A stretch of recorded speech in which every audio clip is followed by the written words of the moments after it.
I want you to avoid signing the property sale agreement unless you conduct two things, and that is number one, a property appraisal, and number two, a title search. So let's get it. Now, those are two very important things you have to do before you sign any property sale agreement. First thing is property appraisal. If you are financing through some financial institution, it could be credit union or commercial banks, the value of the property, the appraised value, is very important in determining the limits to which you actually can be financed. What that mean? So let's use an example in the case of a credit union. Say for instance that credit union will give you financing up to 95% of the appraised value. Let's say the asking price is $800,000. That's the price that the seller wants. You have no idea what the appraised value is unless you conduct an appraisal.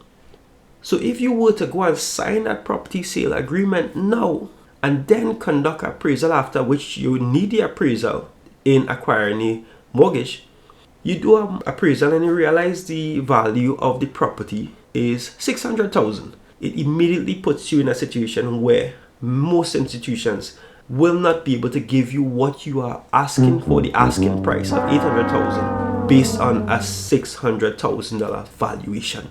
So that's a big problem.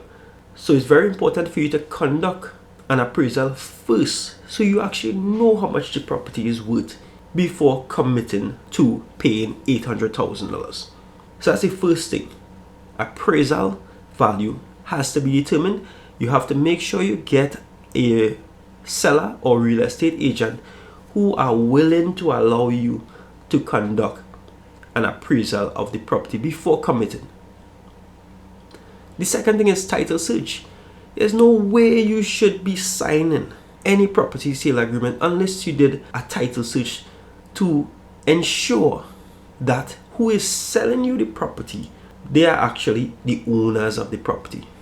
So if you were to sign a property sale agreement without ensuring that's the case, then when they do, your credit union or bank or whoever is the financial institution, when they are conducting their legal search, if they were to find out that the seller is not the rightful owner of the property, they are going to actually not finance the purchase of the property. So ultimately, in the property sale agreement, you were signing to that you're going to pay 5 to 10% of the down payment, and they are going to give you 3 months to get the balance.